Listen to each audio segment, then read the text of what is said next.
আসসালামু আলাইকুম। আজ খুব সহজ একটা রেসিপি দেখাবো। এটা হচ্ছে শাপলাগুলোকে এভাবে আমি কেটে নিয়েছি, নিয়ে নুন মাখিয়ে রেখে দিয়েছিলাম। পানিটা ঝরে গেছে, এরপর শাপলাগুলোর এই অবস্থা হয়েছে। এবার আমি যেভাবে ভাজি করি সেভাবেই দেখাবো আপনাদের। কড়াতে সরিষার তেল দিয়ে দিয়েছি শুকনো লঙ্কা। এবার আমি দিয়ে দেবো একটুখানি সরিষা, একটু নাড়াচাড়া দিয়ে নেব। সুন্দর একটা ফ্লেভার বের হলে আমি দিয়ে দিব রসুন কুচি, পেঁয়াজগুলো দিয়ে দিব। কেউ যদি চিংড়ি মাছ অ্যাড করতে চান তাহলে এই অবস্থায় চিংড়ি মাছটা দিয়ে দেবেন। একটু নুন হলুদ মাখিয়ে নেবেন চিংড়ি মাছে, তারপর চিংড়ি মাছটা এভাবে দিয়ে দেবেন। এবার আমার একটু ভাজা ভাজা হবে, তারপর আমি শাপলাগুলোকে দিয়ে দেব। পেঁয়াজটা এরকম হলে আমি এগুলো দিয়ে দিব। যেহেতু আমার লবণ দেওয়া আছে, আমি আর লবণ দিব না, শুধু আমি একটু হলুদ দেব।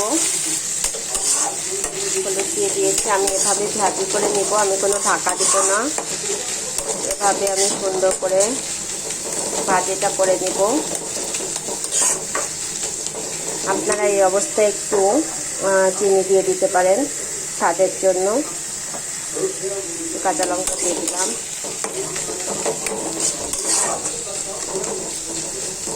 ভাজিটা হয়ে গেলে আমি আপনাদেরকে দেখিয়ে দিচ্ছি যে কেমন হলো। আসলে এইভাবে কেটে নেওয়ার একটা উদ্দেশ্য, এটা খেতে কিন্তু মানে বড় বড় করে কেটে নিলে যেভাবে ভাজি করলে যে টেস্টটা না আসে, এভাবে কেটে নিলে এভাবে টেস্টটা বেশি ভালো আসে, বিশেষ করে ভাজির ক্ষেত্রে। আর যদি আপনারা চিংড়ি মাছ দিয়ে একটু ঝোল টাইপের করতে চান, সেক্ষেত্রে আপনারা বড় করে নিতে পারেন, আবার এভাবেও নিতে পারেন, সেটাও ভালো লাগবে খেতে। সেক্ষেত্রে একটু মশলা দিবেন অল্প অল্প করে।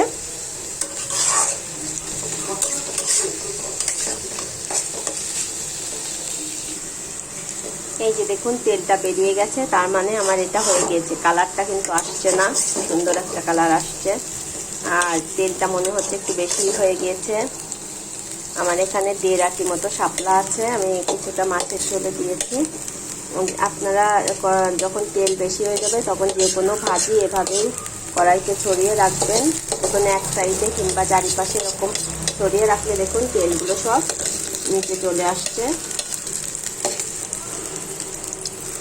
এই যে দেখুন কতটা তেল বেরিয়ে আসছে।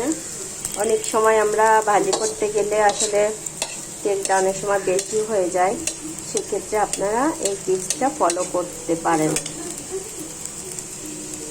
দেখেন কতটা তেল বেরোচ্ছে। এখনো ভাজিটা তুলে নিয়েছি, আর দেখুন কতটা তেল বেরিয়েছে। এই যে আমার ভাজিটা রেডি।